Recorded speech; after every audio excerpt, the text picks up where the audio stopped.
Welcome to Supernatural by Design.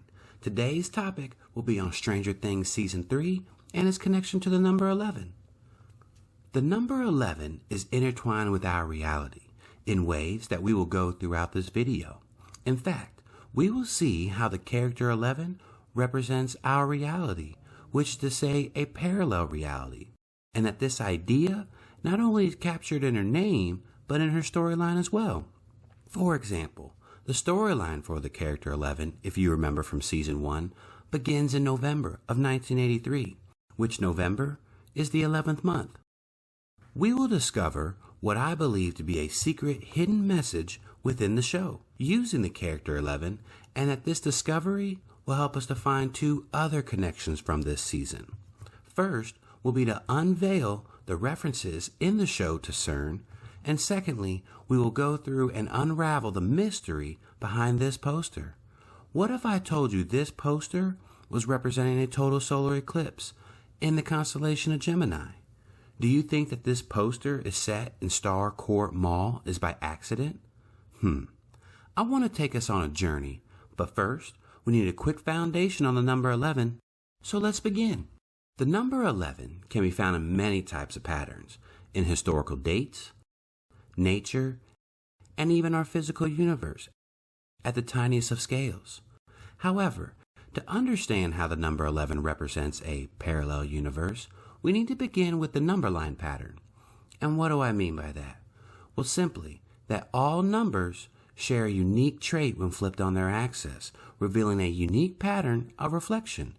However, let me provide you with a metaphor to represent the number line pattern so you can see what I'm talking about.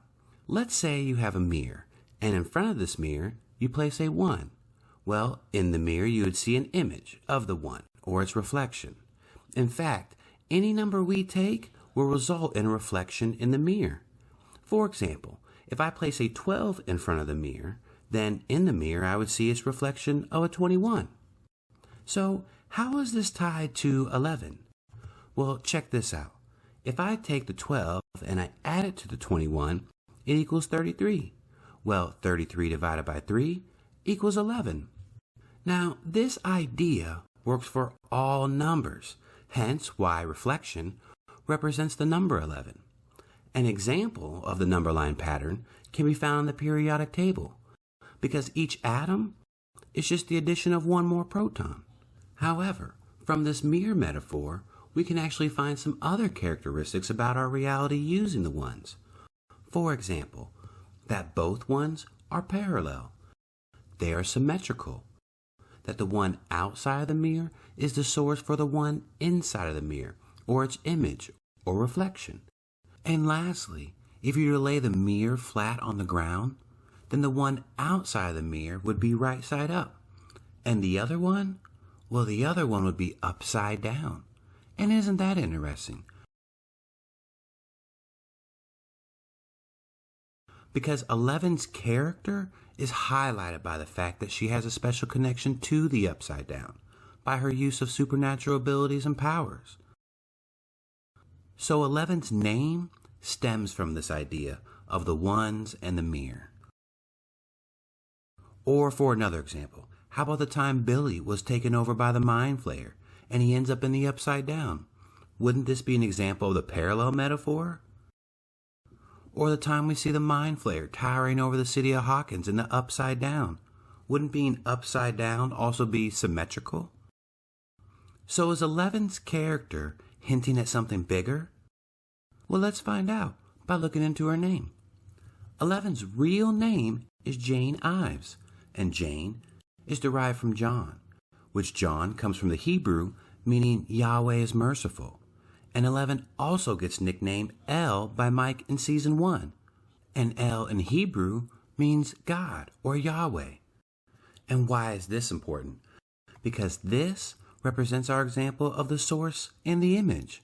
And since El means God, and man was created in the image of God, doesn't that highlight the example between the one and the mirrors? And doesn't that make God the source? Like in Hebrews 11? That what can be seen was created by something that could not be seen? Or how about in Colossians chapter 1?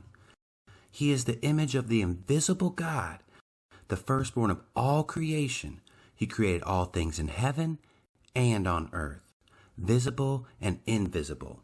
And what is interesting is its use of the word image in referencing the visible and invisible worlds.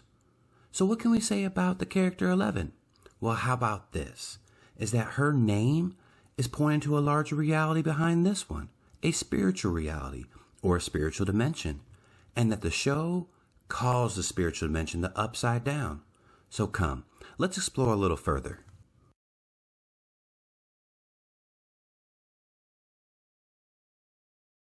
Now that we've established that the number 11 and the character 11 both represent a reference to a parallel dimension, let's look to see if we can uncover anything from the show about the parallel dimension called the upside down. And to do that, we need to examine the Russian secret facility, because it is here that the references to CERN will emerge. However, if you're not familiar with CERN, then here, let me tell you a couple things about them. CERN is the European Organization for Nuclear Research. It opened in 2008. It's operated by over 3,000 scientists from over 30 countries. The LHC, or the Large Hadron Collider, allows scientists to smash atomic particles at very high speeds. The LHC is a massive underground loop spanning 2 countries. Many projects are conducted at CERN. However, Project Atlas is where they study parallel universes. So with that said, let's compare the Russian facility and CERN side by side, with Stranger Things on the left and CERN on the right. So let's begin with the Russian base. Remember the elevator ride down? Well, it had to nearly been 40 floors down. Well, at CERN, it can range from 164 feet to 574 feet in depth. And when taken at its deepest location of 574 feet, well, let's say you assume 15 feet per floor.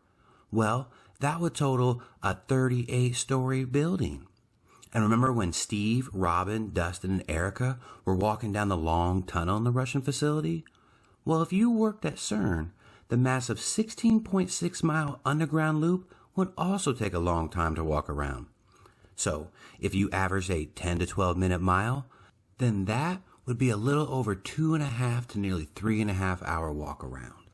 Now, let's compare the technology used by the Russians versus CERN. Because if you notice, the technology that was used by the Russians when compared side by side is nearly identical. In fact, the front, the side, and if you lay them on top of each other, the footprint is nearly identical. Interestingly enough, even the relationship between the power and source power is alluded to in Stranger Things. For example, the Russian portal gun, when turned on, put a tremendous electrical load on the electrical grid, causing the city of Hawkins a power outage. Similarly, if CERN was located in Hawkins, the LHC would cause a power outage as well, because the LHC uses up to 200 megawatts of power. And to put that in perspective, 1 megawatt of power can power 750 homes. So 200 megawatts could power 150,000 homes. And so how did the Russians fix this? Well, they outfitted the machine with green ooze, which could be looked at as a dedicated power source, which is like CERN in that they have their own dedicated circuit from the utility company. So as you can see, a lot of similarities between the physical aspects of CERN is referenced in the show, from the length, the depth, the replica of the LHC, to even the power attributes. However, are there any similarities in their intentions? We know that the Russians were seeking a way to attack America using monsters from the upside down, but what can we say about CERN's intentions? Are they trying to open a gateway to a parallel world? Well, let's take a look at some news articles about CERN. In 2009, former director for research and scientific computing of the facility grabbed headlines when he said that the LHC could open otherworldly doors. Or in 2010, scientists eye parallel universe. In 2011, the Smithsonian interviewed CERN physicist Lisa Randall about opening strange portals in physics. Or how about this article? In 2016, CERN scientists hope to make contact with parallel universe in days. So as you can see, CERN is ambitious about opening a gateway to a parallel universe, just as the Russians were in the show. However, the Russians in the show were trying to capture Demogorgon and use them for nefarious reasons. So what can be said about CERN? Are they trying to open a gateway to bring a mind flayer in? Well, to see this connection, we must now take a look in the Bible at Revelation chapter 9, because it is here that we find a figure named Apollyon, or for short Apollo, and he is a king over some bizarre-looking locust soldiers. Well, Apollyon comes from this bottomless pit. So is it coincidental that CERN sits on top of an ancient temple in honor of Apollo, and that the people that lived in those times thought it was a gateway to a bottomless pit, similar to a gateway to the upside down? One of the ways that the show references the bottomless pit is, you remember the scenes when 11 is falling what seems like forever? It's almost as if they're alluding to a bottomless pit. To top it off, CERN even marked their headquarters with a giant statue of Shiva, and Shiva is an equivalent of Apollo. Is CERN marking their location? Didn't Alexei state that it was all about location, location, location? And lastly, is CERN's logo. Can you see the number of the beast? So why is CERN being symbolized so much in the show? Is CERN close to something? Let's find out. Now, I want to bring your attention to this poster, because we will see that this poster has a hidden message that represents celestial events related to the number 11. And since the character 11 represents the number 11, we'll start there. However, it is important to note that this message is found in the color of the outfits. For example, our first clue is the character 11, because she represents a total solar eclipse. And this is marked by the fact that her shirt is 50-50 black and yellow. And if you notice to her right, Dustin is wearing a bright yellow shirt, whereas Mike is wearing a dark colored shirt. Now, Dustin represents the sun, whereas Mike represents the moon. So imagine that they come together to form a total solar eclipse in the middle, where 11 is sitting. Do you see it? Secondly, we have Steve and Robin. They represent the constellation of Gemini, and this is evident by the fact of their sailor outfits. You see, Gemini was known as the patron deity for sailors. Also, if you notice, these two are the only two standing in the photo, in fact, parallel. And Gemini, historically and in modern times, is depicted as two parallel lines of stars.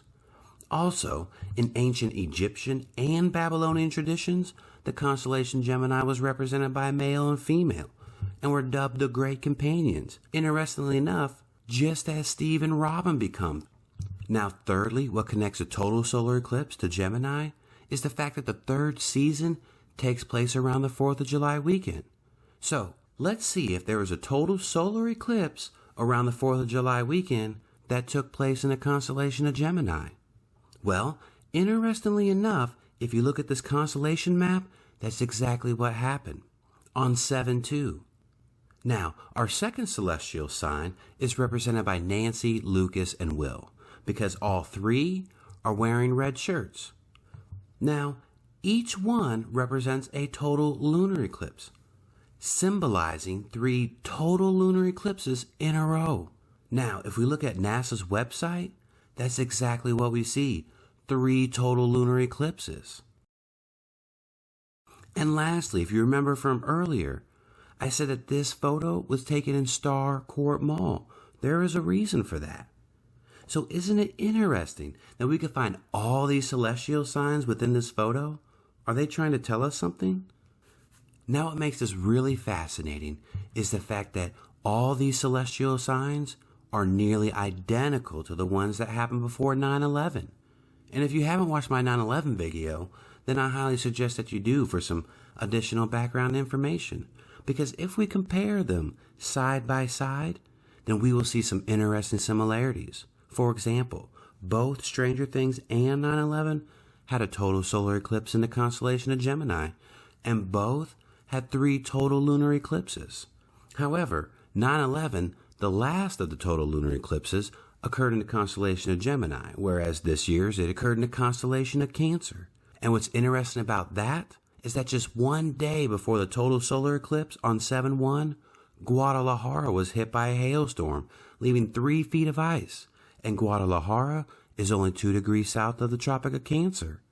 Not to mention the fact that when the hailstorm happened on 7/1 was on a Monday, and the total lunar eclipse of 2019 was on a Monday as well, and Monday is Moon Day.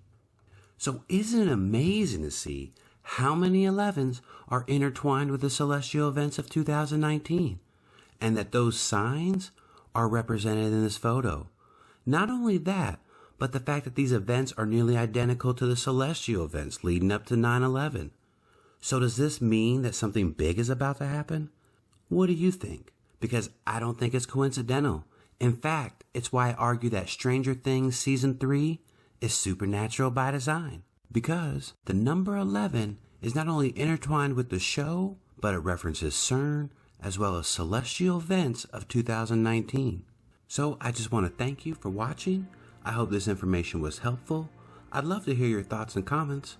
So please make sure to hit the like, share, and subscribe buttons. And be sure to hit the notification bell so you can receive all the latest content. Thank you and have a blessed day.